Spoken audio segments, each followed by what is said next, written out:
बारिपदा पौरपालिका ठारे स्वायत्त शासन दिवस समारोह उद्यापित जगदेले गृह निर्माण और नगर उन्नयन विभाग मंत्री निखिल भारत स्वायत्त शासन दिवस अवसर में बारिपदा पौरपालिका पक्षर आयोजित 3 दिनिया समारोह सोमवार उद्यापित हो जाइछि। नगरपाल कृष्णानंद महांती सभापतित्व में आयोजित होइतिबा समारोह में गृह निर्माण और नगर उन्नयन विभाग मंत्री डाक्तर कृष्णचंद्र महापात्र मुख्य अतिथि भाव जोगदेइथिले। सम्मानित अतिथि भाव बारिपदा विधायक प्रकाश सोरेन, उपनगरपाल सीमा दास, कार्यनिर्वाही अधिकारिणी डॉक्टर मधुस्मिता सामंतराय प्रमुख जोगदे मंचासीन होइतिले। एही कार्यक्रम संध्या 6 घटिका ठारू राति 8टा पर्यंत चालू रहितिला। तेबे सभारे समस्त वार्ड काउंसिलर, पौर कर्मचारी एवं स्थानीय जनसाधारण माने उपस्थित थिले। देखो अत्यंत खुशी और आनंदर कथा मयूरभंजिया बारिपदिया हिसाब रे प्रथम थर करी नगर उन्नयन मंत्री हिसाब रे निज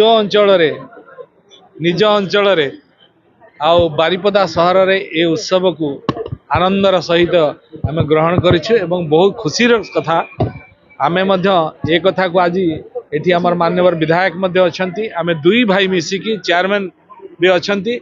आमे समस्त मिसिकी ए बारिपदा को 1 नंबर शहर बनेबा, एक सरस सुंदर सबुज शहर बने ये प्रकार परिकल्पना आज आम नहीं। आम मिली मिसिकी मयूरभंजिया बारिपदिया हिसाब रे जो माने हमको आशीर्वाद करछंती निश्चित भाव में तांकर आशा आकांक्षा जहाँ रखिछंती आम ताठारु अधिक पूर्ण करने चेष्टा करिया। आम आलोचना मध्य करूछु, आपण माने थिले सुनिछंती जहाँ जहाँ करबा को आगु जाउछु आउ मु सेगा को दूरेबा पई चाहुनी। तेणु एतिके आपण माने जानि थांतु आगामी दिन रे बारिपदा खाली बारिपदा नुहे मयूरभंज रे थिबा 4टी 2टी म्युनिसिपालिटी 2टी एनएसी रे रूपरेख निश्चित भाव में बदलिबो।